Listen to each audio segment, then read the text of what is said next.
Hey, what's going on? Welcome back, everybody. Welcome to another episode of The Pupil's Life. My name is Nicholas, or Nick, and I am your host, your guest, your only voice for today. I'm recording this on a rainy afternoon, and yeah, how's it? How's the world doing? How is everybody dealing with the current state of affairs? I know that there was something going on with politics that I'm supposed to care about.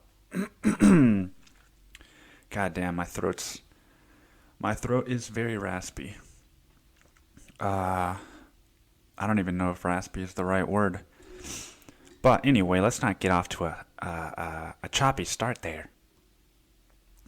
There was Tuesday, Fat Tuesday or something happened that people got all their panties in a wad about because Elizabeth Warren is no longer in the running, or I don't know, dude. It seems like people are just upset that there isn't anybody that they want to vote for, but they're still like, you've got to vote because it's important, even though we don't want to vote for any of these people.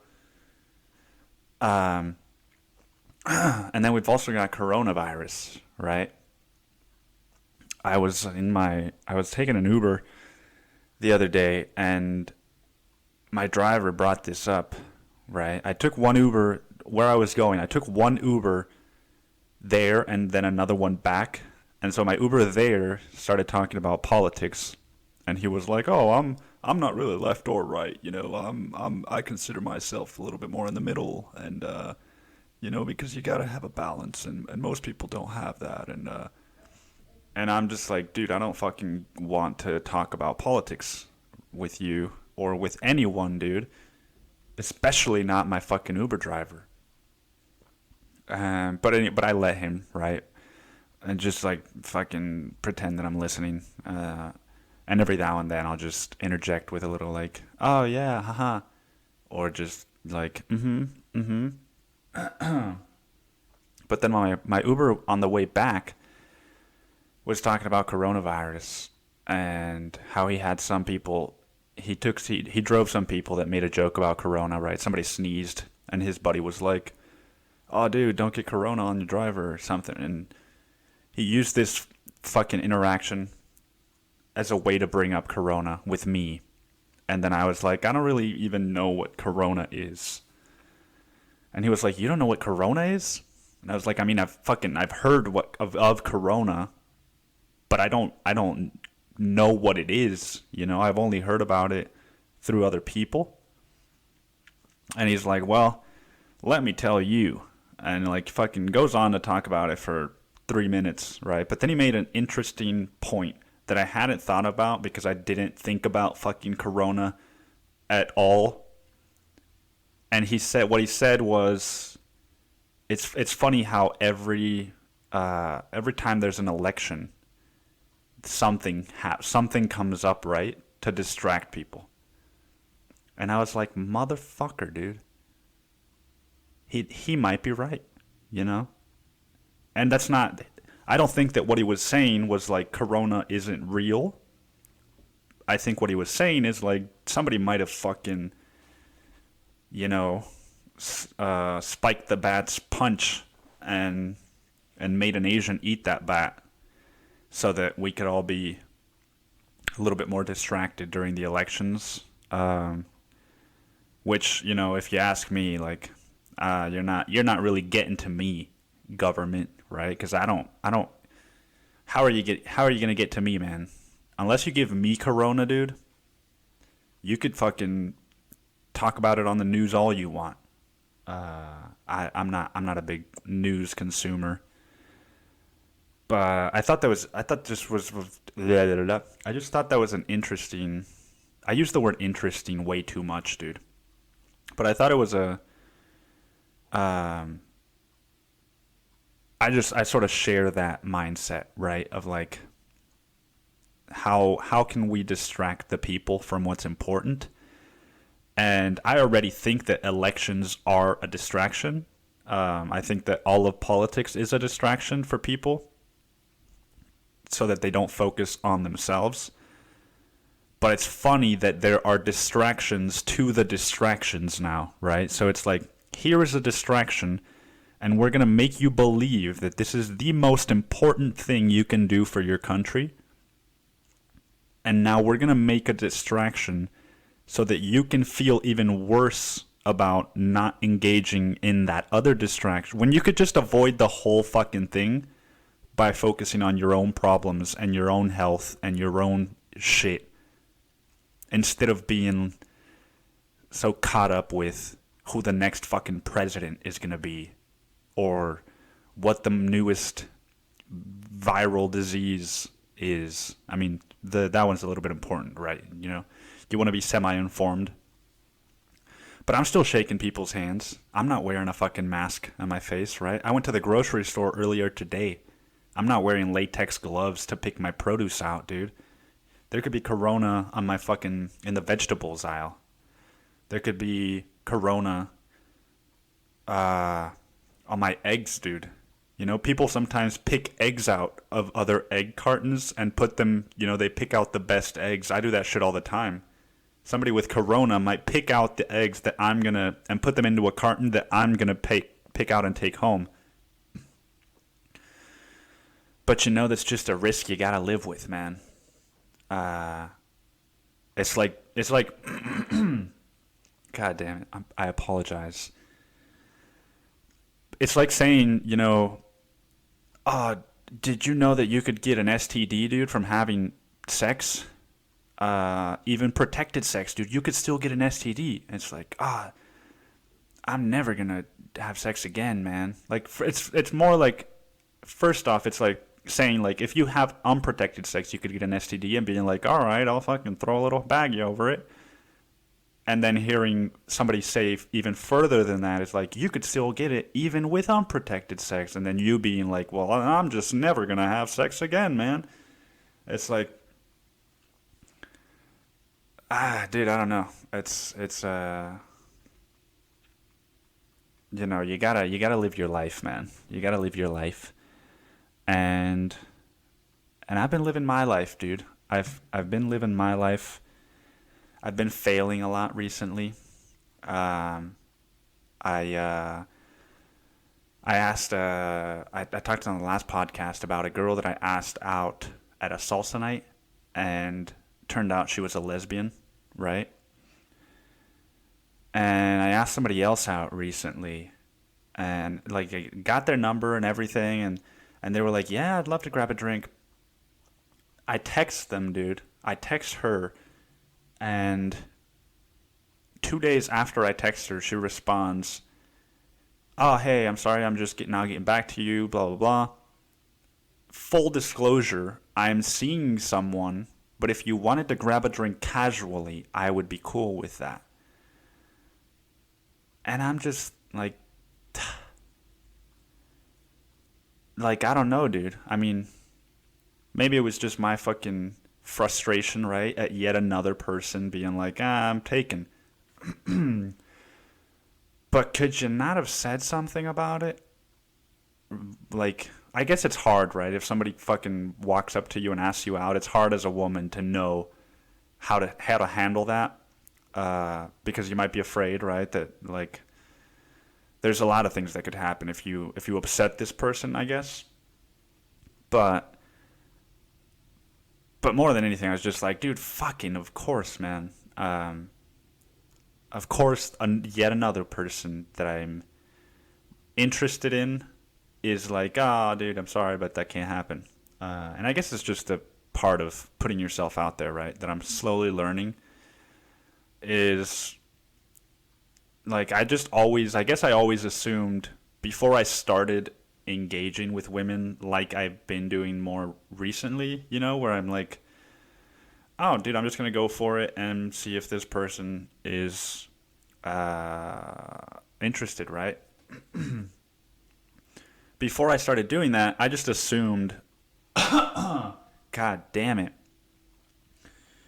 Before I started doing that, I just assumed that when a woman smiled at me and there was kind of that little like flirtatious vibe from a distance, right? And in a restaurant or a coffee shop or the gym or the salsa night or whatever, right? I just always was like, I'm too much of a pussy to do anything, but she's probably single, right? And then I would beat the hell out of myself for not talking to her, thinking like, dude, she was probably single and you could have totally like asked her out.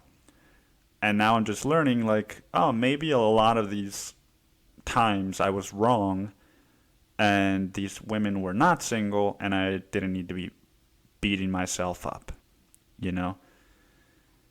But, so yeah, I asked another person, got rejected. Well, not rejected. I mean, that was like the most passive way of rejecting me that she could have done. You know, it's like, do you want to go out with me? And then she's like, yeah. And then slowly is like, yeah, but like in this context, right? And it's like, you don't want to do that. You just didn't know what to say in person. But anyway, dude, I watched a fucking abrupt change of course there. I watched Jojo Rabbit, or part of it, I should say, and I fucking was like, dude, I don't like this movie. Like, I put it on, right, because I've got a few movies that I still need to catch up on from the Oscar season, and Jojo Rabbit was one of them. I throw it on, and, 5, 6, 7 years ago, this would have been, like, one of my favorite movies of the year, because it's got that little childish kind of coming-of-age humor. But I watched 30 minutes of it, and I was just like,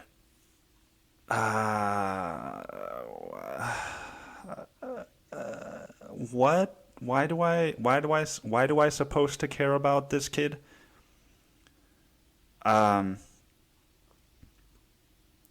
And that's all I really have to say about that, dude. It's just like, there's so many movies that, that's kind of how I gauge whether or not I'm going to watch a movie. And it's not really the best way to do that. Is like, oh, people are saying that this is a good movie. And it's like, yeah, but what is it about? It's about a kid trying to rescue a girl, a Jewish girl in World War II that his mom is hiding in the fucking attic or basement or whatever. I'm like, dude, that sounds like a book that I would never read. What makes me think I'm going to like the movie? And the answer is nothing, dude, other than, oh, this looks kind of goofy. But that's something I've always been good at, right? Is like, fucking, I'll start watching a movie, and if I don't like it 20, 30 minutes in, I'm like, fuck this, dude. You know how much content exists on YouTube that I would much rather be watching now? Right now, in this very moment, when I'm fucking 30 minutes into Jojo Rabbit and Scarlett Johansson is like prancing around with a fucking yellow sunflower dress. There is so many other things that could be engaging me much more.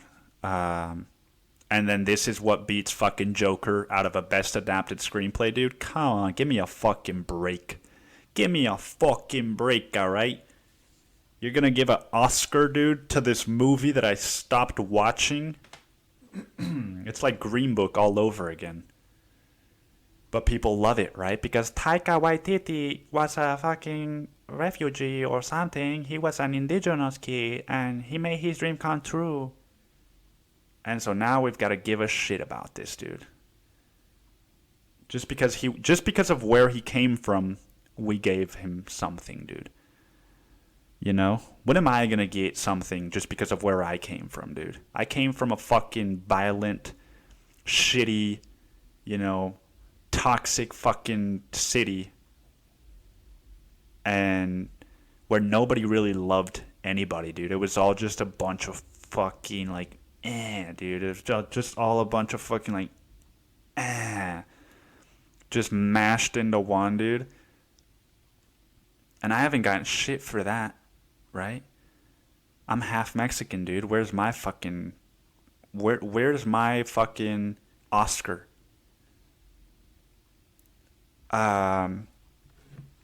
You're so hateful, Nick. You're so hateful. Why am I listening to you?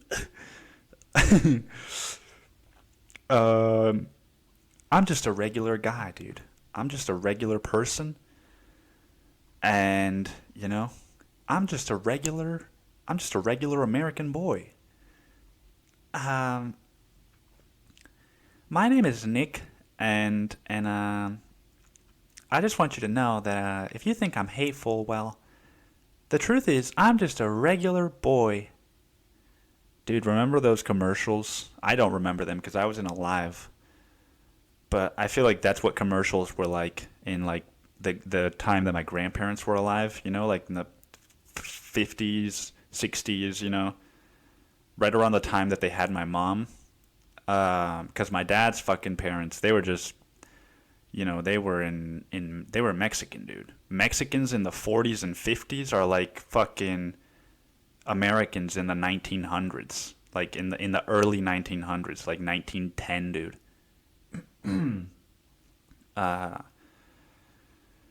But anyway, dude, I don't even want to talk about that fucking commercial anymore. That's so boring, dude. I'm so boring. I talked about coronavirus, dude. Fucking A, man. Jojo Rabbit, dude. Fuck that movie. I performed in a... You want to talk about somebody that is hateful, dude? That's what I fucking talk about. It's somebody that is hateful, dude, who is much older than me, who can eat a bag full of dicks and balls, dude. If I had a bag full of dicks and balls, I would fucking make him eat the balls and then the dicks, dude. Because this fucking guy... I performed in a show over the weekend. And... I'm not going to tell you where. I'm not going to tell you fucking much about, that. But there is an underlying theme for the show, for the audience, of competition, right? There's about 10 people performing. And the audience... the audience is supposed to believe that we're actually competing with each other, which we are, right? But we're told, like, this isn't really a competition, dude. Just kind of, just have fun, because nobody likes an asshole that's, like, actually competing, dude, and not having fun and fucking being a hateful eater of dicks and balls. And so, you do a scene, dude, and it gets rated 1 out of 5 by the audience. And a 5 is the best and the 1 is the lowest. And this fucking guy, right, he's been around the block a few times as far as this show comes. And he's won it, more than a handful of times. And this is my first time fucking performing in maybe 6 months, dude, this kind of show. So I'm just there for the ride, right? I'm just there to have fun, man. I'm just a regular guy. I'm just here to have fun, man. Yeah, man. Oh, this is a competition, dude. I'm just a regular guy. I don't compete, man. But let's call it a competition, man. I'm just a regular guy, though. So if I win, don't call me like a winner or anything. Just call me a regular guy. Fuck, man. I need to take advantage of my shitty throat somehow. But so there's this... we come to the end of a round, and we're supposed to eliminate people, and so because of how the points were adding up, the directors are like, we're going to have a lightning round, and then we're going to eliminate people. So we have about 5 scenes, and I go up last for the scene with one of my scene partners, and every scene before our scene has been rated a 2, and we're fucking prompted by the audience, dude, to sing a musical duet to Celine Dion, dude, an instrumental Celine Dion. And this is only my second time singing on stage, but your boy wasn't nervous, man. Nick was not fucking nervous because I was like, dude, I fucking do it. I can do whatever fucking they ask me to. I can try to do whatever they ask me to. Is the better way of saying it. And so me and my partner, we do this song, right? And it's fine, dude. It's okay. People are loving it, right? But as a fucking performer, dude, I'm just like, this is all right. This isn't like groundbreaking or anything, but fucking hell yeah, dude. Everybody's enjoying it, and I'm singing on stage, so fucking that's a step in the right direction or whatever. And as soon as the audience gives that scene a 4, dude, they rated a 4. This fucking eater of dicks and balls just goes, "Ha! That's the scene that you all gave a 4 to?" And I'm like, what, dude? I'm looking over at him like, I thought this wasn't a competition. Right? Like, that's the scene you're going to give a 4 to. Okay. Yeah, I'm just a regular guy, man. Like, if the audience wants to give my scene a 4, dude, then just, like, don't think that I'm, like, better than you, because I'm not better. People don't call me better than you. People call me a regular guy. But this fucking guy, dude. And it doesn't stop there. Like, after the show, we all stay for notes, right? And we're going over all the scenes together as a group. And we get to this scene, and he does it again, dude. He fucking, we bring up the scene, and he's like, yeah, hi, I can't believe that's the scene that the audience gave a 4 to, right? And, like, it's just like, do you know what you're doing, dude? Do you see the people's faces around you? And the fucking look of, like, who are you, dude? And why are you so hateful again? It's because this is the pinnacle of your fucking Saturday night, dude. Is coming to this show and competing, dude. Not having fun, competing so that you can get a fucking picture of you posted on Facebook where people will start to like it and compliment you, right? Oh my god, eater of bag and dicks won again. It's like, man, dude. I wanted to fucking slap this guy in the titties, dude. He doesn't even have titties. I wanted to fucking pinch his nipples, dude, and slap them right on the tip. And it was so sad too, because after that scene we went to intermission, and then when we came back from intermission, sometimes as a performer, sometimes what you can do during the whole show is sort of like get the audience to be on your side, right? Because if they like you, dude, then they'll give your scene a higher score just because they want to see you go on. They want to see more stuff with you. And I know this, right? I've performed this show several times, and I know this, and so I'm watching we come back from intermission, and first thing, he's the first one to go on stage, right? He rushes out on stage, and he's like, how's everybody doing? Like, fucking trying to have a conversation with people over the director's voices, and, like, trying, so desperately, dude. That's the fucking word. So desperately trying to get the audience to approve of him. And the audience is smart, man. They can smell the desperation on you. They can smell the bag of dicks and balls hanging from your titties. And they don't want you, dude. They don't like to eat dicks and balls. So you want to talk about hateful, dude? Let's talk about that fucking guy. And I ended up winning the show, right? And after the show, dude, he did the most fucking obnoxious... Dude, oh my God. You know, you think what I just said was obnoxious, dude? Ah, man. After the show, right, we all get numbers that we have to put on our T-shirts. And they use the same numbers every week. So you got to return the number, right?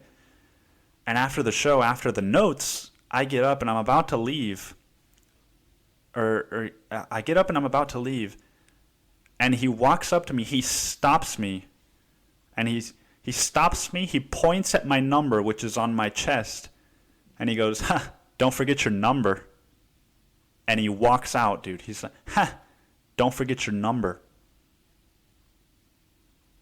and I'm, fucking...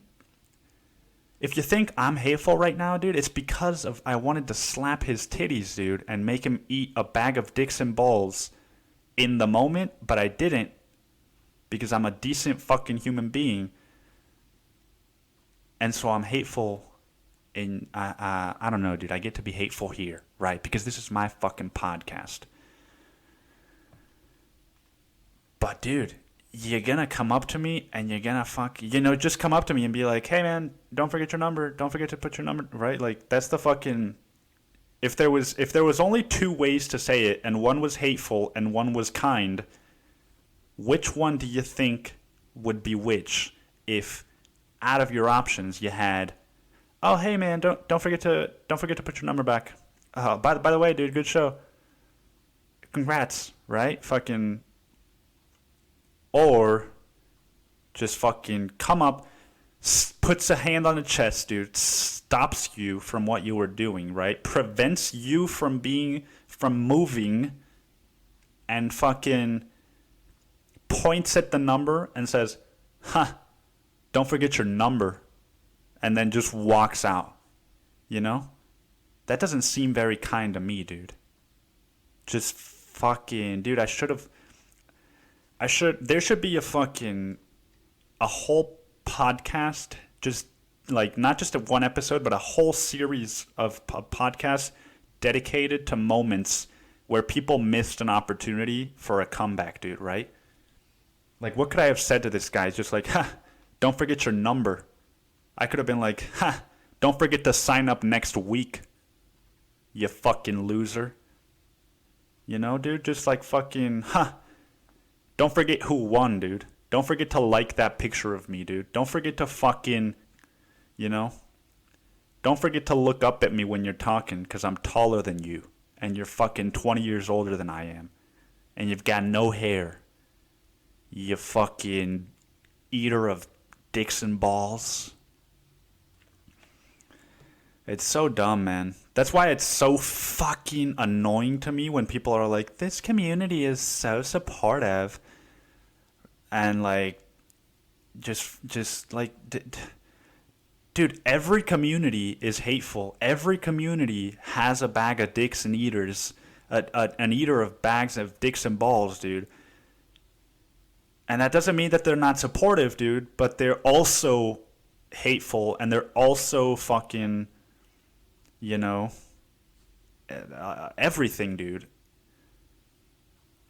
Dude, and even to further this point, dude, that this community, it's not what people think that it is, dude, is that, like, there's so many fucking rumors and shit, and, like, it's fine, dude, if that just exists, but the fact that they go out of their way to promote the fact that they're, like, "We're so kind and accepting of everybody. There's no hate in our community." Is like, dude, yeah, then why is it that when I left the show and I went out with a couple of the performers, dude, from a different show that happened earlier in the day, who knew the people that directed the show that I was in, and I asked them, or they asked me, like, "Oh, who won?" And I was like, "Me." And they were like, "Oh, congrats, who was directing?" And I told them the names of the people that were directing. They were like, oh, and I was like, wow, what? And they were like, oh, and I was like, again, I didn't hear what you said. Do you guys not like those directors? And then they're like, just I fucking hate them, you know. I don't dislike him as a person, but performing with him is the most unbearable thing that I could ever do, you know.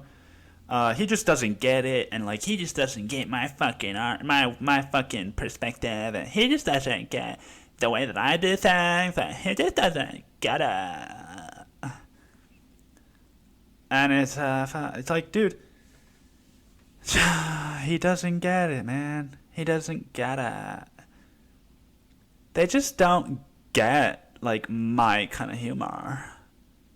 You know, so I'm not going to participate if they're there, because they don't get it, right? It's like, then what's all this bullshit about, you know, if you're ever in a situation where you're doing a scene with somebody that is difficult to do a scene with, that is a perfect moment to practice your skills of performing and fucking become a better performer, dude. Because it throws you out of your comfort zone and it makes you deal with the unexpected, right? It's like, oh no, dude. You all just like to have it handed to you and fucking suck it from the teat. Right?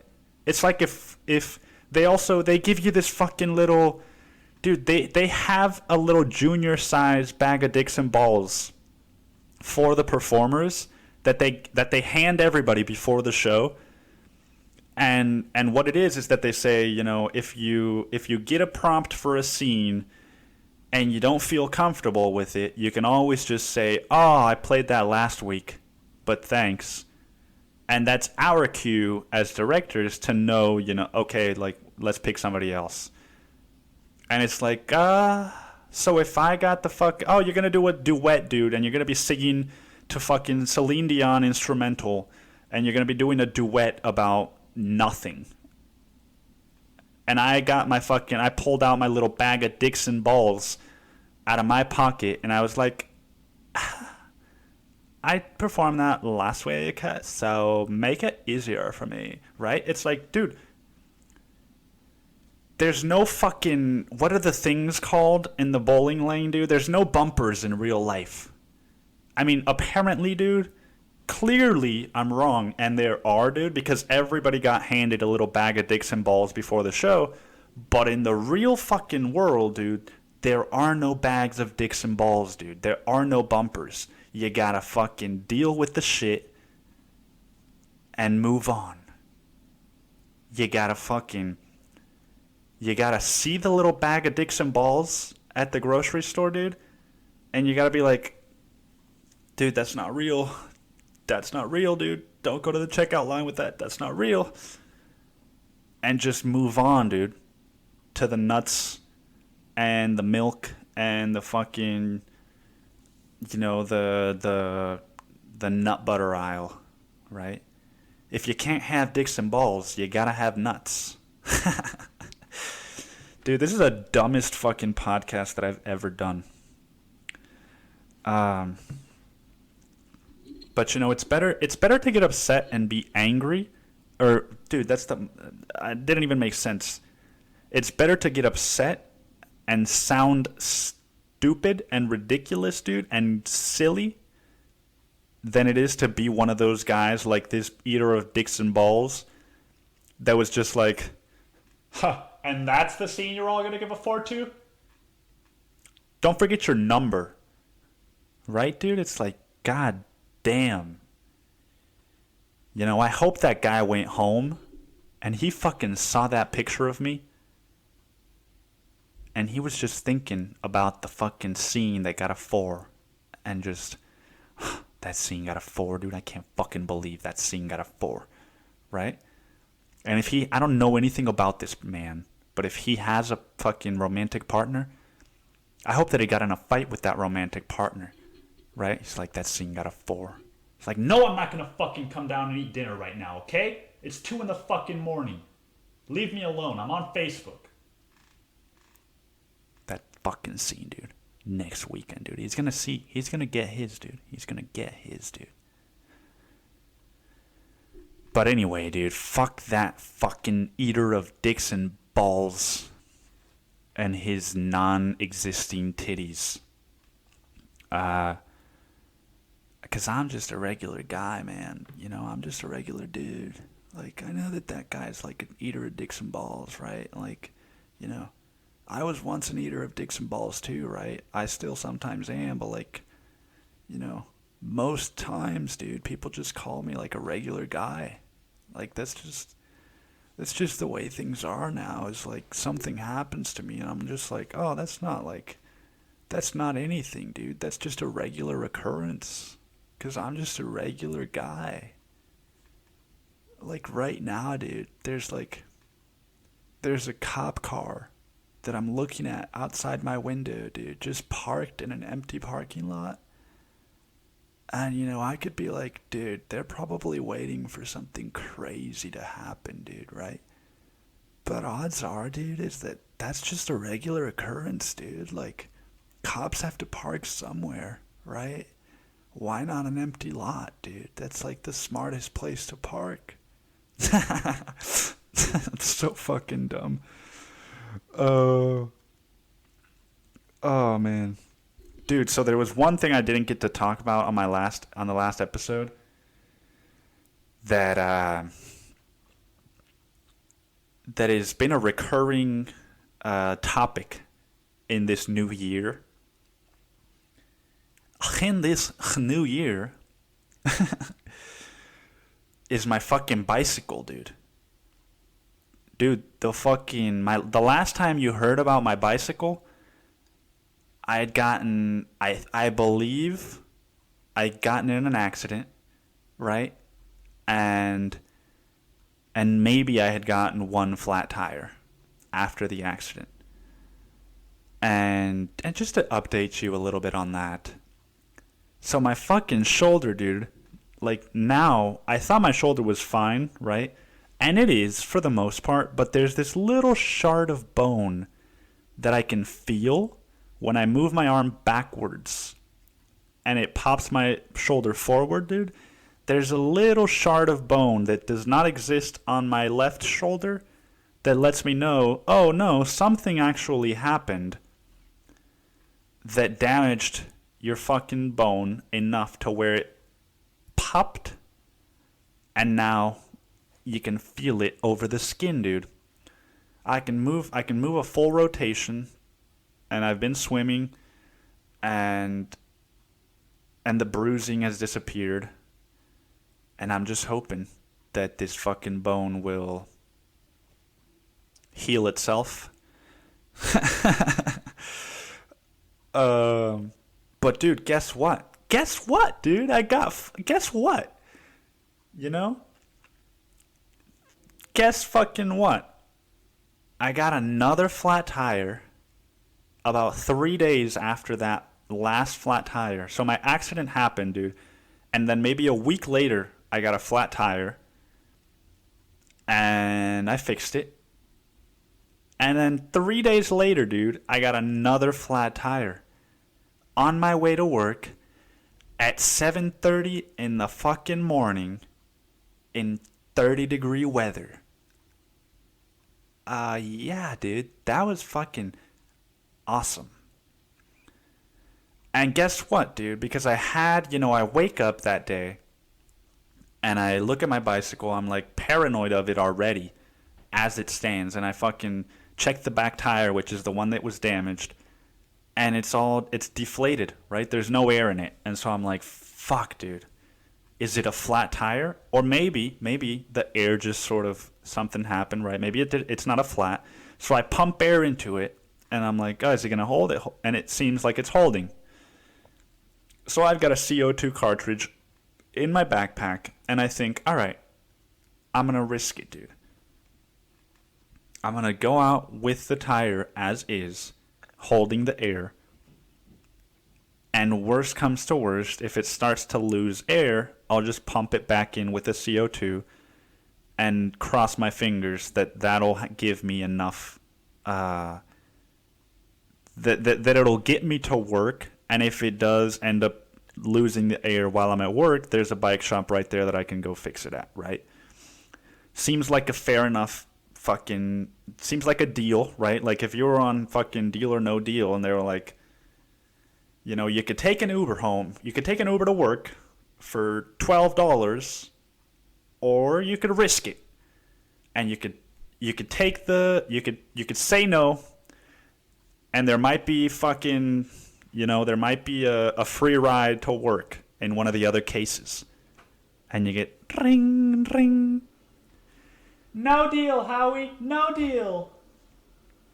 And then you get a fucking flat tire in 30-degree weather when you open the case, and it's just fucking your third strike, right? Or maybe is that Jeopardy, dude? I don't know. That's fucking Jeopardy. Dude, that's something that I'm gonna get off topic here because it just fucking came to me, but that's something I miss, dude. Is watching, you know, Wheel of Fortune and Jeopardy, dude, at my grandparents' house in California. Cause they, you know, 6:30 p.m. It's time for Wheel of Fortune. And my grandma would be fucking ready, dude. They've got their 2 sofa chairs, and then they've got 2 other couches, and this little coffee table. And my grandpa would always be playing solitaire as he was watching Jeopardy and Wheel of Fortune. And my grandma would be in her green chair, and she would be like, the phrases and things, 7-letter word, phrases and things. Come on, Bob, help me out here. And fucking Bob would just be like, could it be Shirley? Because I sure love Shirley. Right? Shirley's my fucking grandma's name. Yeah, that's a 7-letter word. And dude, my grandpa is like the fucking, you know, I don't know what his real life was like, but as a grandpa, dude, he was like the sweetest fucking, you know, the sweetest fucking person to us and to our grandma, dude, because he would really say shit like that, right? Bob, it's a 7-letter word, phrases and things, and then he would be like, oh boy, it might be Shirley. You know, because Shirley is the woman of my dreams, right? Some like super cliche or corny little thing, like super sweet, really. And then my grandma would just be like, Bob, it's not Shirley, like just kind of blow it off. But anyway, there's just a very fun time from my childhood that I thought I would share with you. So anyway, yeah, fucking, I get this flat, dude, and no. So I leave my house, right? I take the risk. I leave my house, and about halfway through my commute, the bike has lost its air, and I'm like, fuck, dude. Okay, I get off, flip it over, refill it with the CO2. Boom, all good, let's go. I ride for another 5 minutes, dude. It goes flat again. So again, I stop, get it off, flip it out, flip it up, and I go to refill the thing, but guess what, dude? I didn't know that a CO2 cartridge only has one little psst, right? I thought a CO2 cartridge had enough for like 3 psst. And so I had already used my only psst halfway through my commute. And so now I was like, oh, I'm going to fill it up. And I was like, psst, oh, there isn't any. Oh, no, dude, I actually fucking butchered this story. That's not what happened. What happened is that I got the fucking flat, and it was like fully flat the second time. It wasn't just kind of out of air. It was fully flat. And so I flipped the bike over so that I could change the flat out. You got to take the whole tire off. I get the tube out. I find the hole, everything. Boom, boom, boom. I get the new tube out of my backpack. And I go to fill that one up. And then I realized that there aren't any left in my fucking CO2 cartridge. And then I'm like, great, dude. Now I've just got a fucking bicycle with no tube, which means I've got to walk the rest of the way. And I'm going to be 30 minutes late to work. Yes, dude. Fucking, that's exactly what I wanted to happen at 7:30 on the morning with 30-degree weather. And it doesn't end there, you know, because I walk my bike to work, right? I end up fixing it that day at the bike shop that's by my work. And then about 3 days later, I get another flat tire, dude. And this time, it's on my way back from work. And I remember as I'm riding, I'm just like, oh, there's the bus. I could take the bus in case I get a flat. But I was like, nah, I'm not going to get a flat, dude. No fucking way. And then 10 minutes later, I get a flat tire. And I've still got about a 40-minute walk to get home. And that now means I've lost the only time I had before all of the things, you know, all of the pending shit for the evening, right? I had 40 minutes of free time. Not anymore, because I've got to walk my bike the rest of the way. And it's my fucking third flat tire in like a week and a half. So I go home, dude, and not only did I lose 40 minutes by having to walk, now I've got to fix my bike again. I've got to fix another flat, so that's another 10 fucking 20 minutes. And then guess what? About 2 days after that, I go to work. Oh, it's all good, man. Your bike's fine. Boom, boom, boom.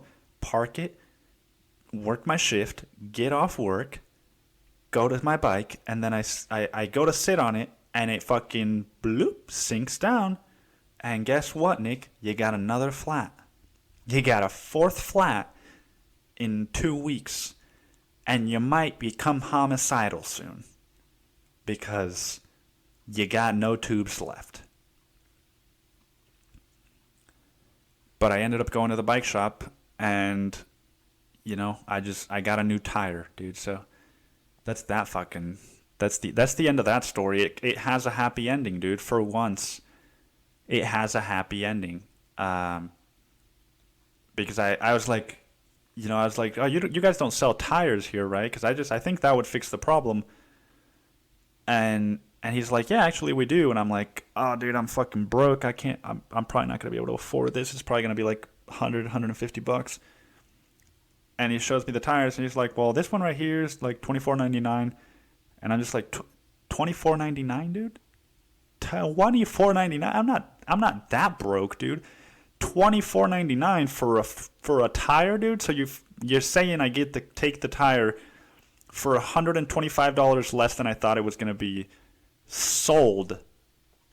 And I've been riding with no fucking hiccups since I got my $24.99 tire.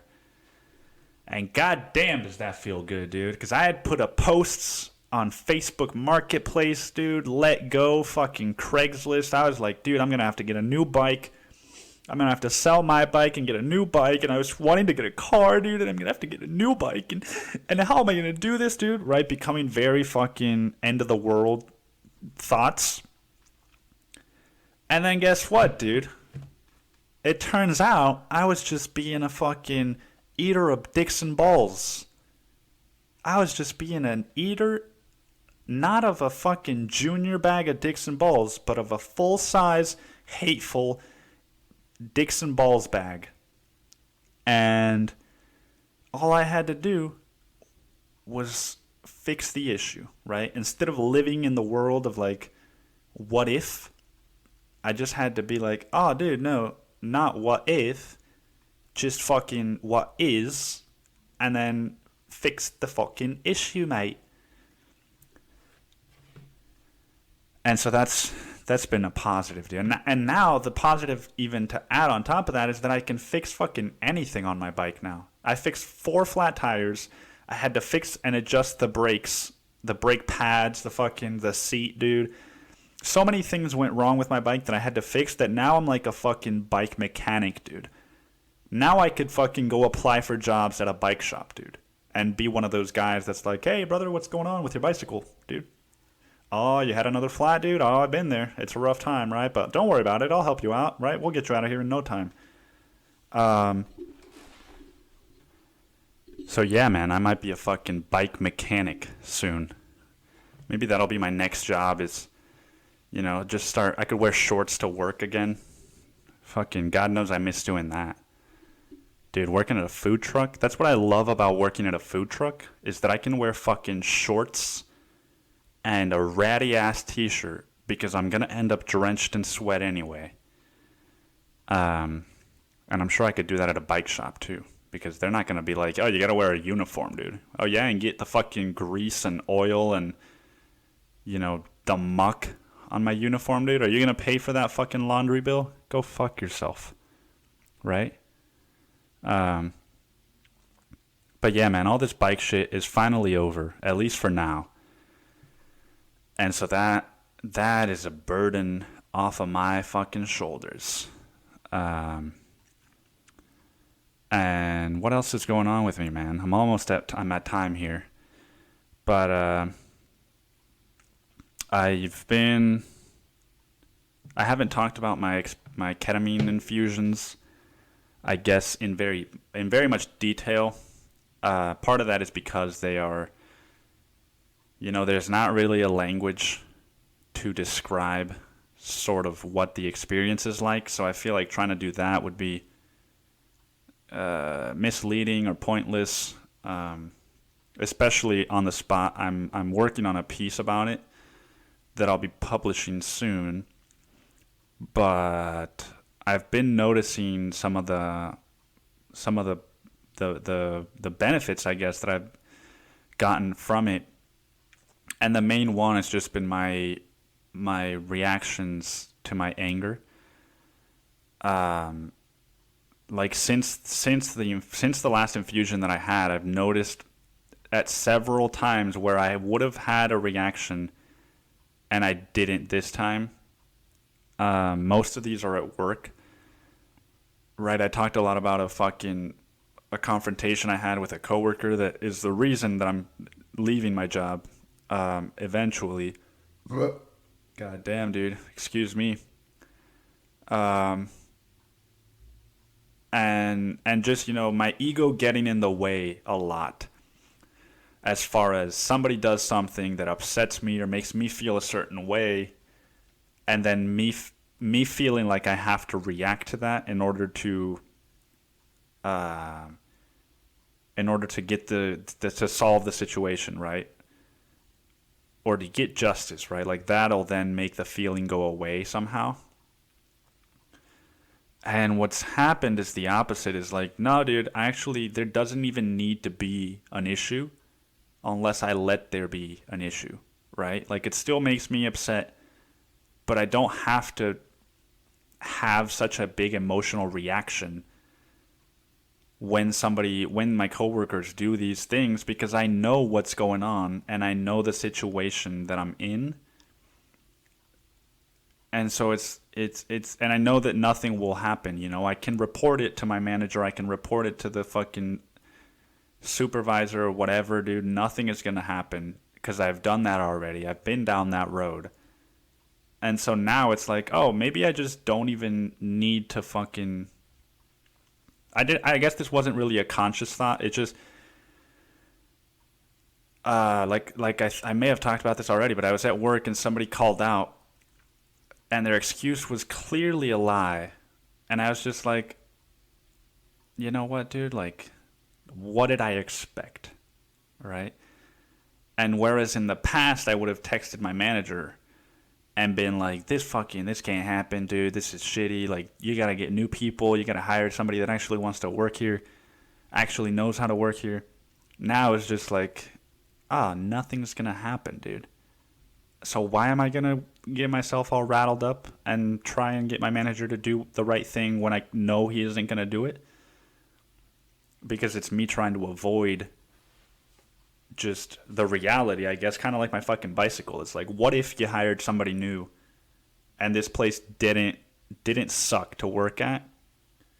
Well, the truth is that it does, and he won't, and I've just got to deal with that, you know? You can only push someone so much. But if they don't budge, dude, you can't fix it for them. And so it's just something I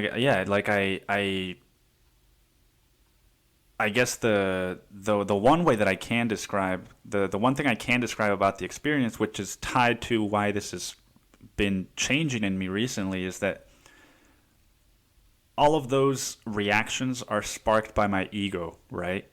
Like, right, somebody comes up to me and says, like, fuck you, dude, I'm not going to do that. I'm not going to do what you tell me because fuck you. Because they've seen that there are no consequences for behaving that way. And so they can just walk all over me, right? And so, like, my ego likes to tell me in those moments, like, you can't let them do this, dude, because we are better than this, dude.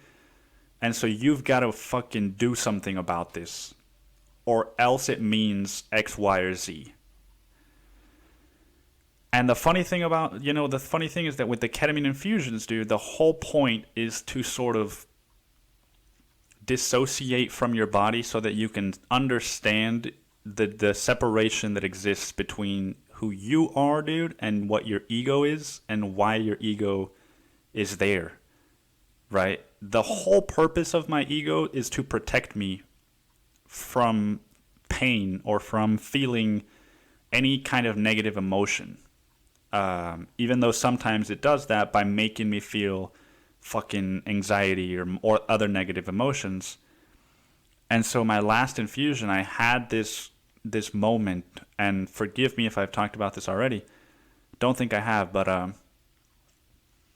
it's an hour-long infusion, and about halfway through, I sort of started to lose my sense of time and my perception of time, and I'm, there's a lot of visuals, but they're kind of, very, very plain, sort of gray, like dark rooms where nothing much is happening, but there's a very kind of ominous vibe going on.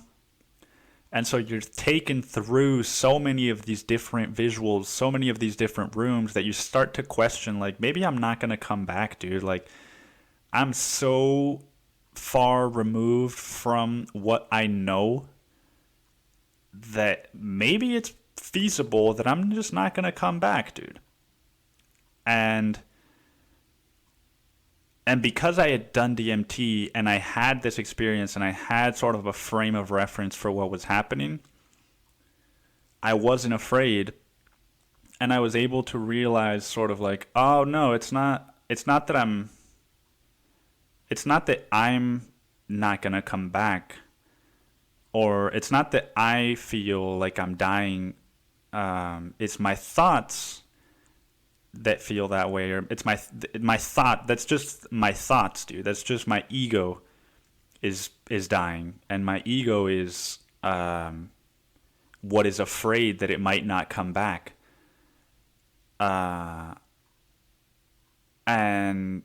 it's crazy, dude. It's crazy. Like I'd heard a lot about ego death and all this bullshit, and I'm not saying I experienced my ego's full death or anything. Like, I'm always going to have an ego, dude. I have a fucking, we all have huge egos. But I 100% have noticed a decrease in how much my ego sort of controls the narratives that I build in my head. Right? Because there was a moment I was at home, maybe like a Friday night, and I was just having one of those spirals of like either anxiety or like just a very distorted thoughts, right? Like, how am I gonna, dude, what if I can't provide for myself? What if I don't know how to Like, what if I leave this job, dude, and the new job that I get, I don't make enough money? Like, all these worries and all these fears, and just like, yeah, very, very end of world sort of like, dude, maybe I'm not built out to like make my way in this world. What if I'm not, all these things? And then I realized, like, dude, this is the same exact fucking thing that was happening during my infusion, is that this is my ego just trying to keep me in a safe zone where I don't have to experience the unknown, dude, and I can just sort of be in what I know, be in the comfortable. It's not really comfortable, but be in kind of this net that we call safety and security, this illusion. And it's pretty awesome to see that it's actually been having an effect on my life, because sometimes these things are so abstract, like meditation, right? You start meditating and you're like, is this working, dude? Fucking, like, what differences have I noticed, right? And sometimes we do, sometimes we don't. Sometimes they're so small that we kind of do, but we're like, maybe it's something else in my life, right? But this has just been very clear to me, like, this is what's going on, and I can identify it now when I'm having these trains of thought. Is like, oh, this isn't a real thing. It's not because I'm like, this isn't based in anything real. It's just my fucking ego trying to protect me, and it doesn't need to, right? So yeah, dude, I don't know. Maybe I lost you guys at bike mechanic. But I just wanted to share that because I don't talk about the ketamine infusions enough. And whenever I have something that I can talk about, it's like, fuck yeah, dude, I should. Because it's something that I think is very important for people to know about. And so yeah, I think I'm going to leave it there. I hope you guys had some fun. And as always, thank you for listening. Thank you for tuning into the Pupil's Life. And I hope you have a regular week, I know you're all like worried because you're like, dude, this week is going to be so stressful, and like, I don't know how I'm going to deal with it because this week's going to be so stressful, man. And it's like, dude, it's not going to be stressful because weeks aren't stressful. Weeks are just regular. So just go out there and like have a regular freaking week, man, because you're a regular person, all right? Just have a regular week and live your regular life because we're all regular people.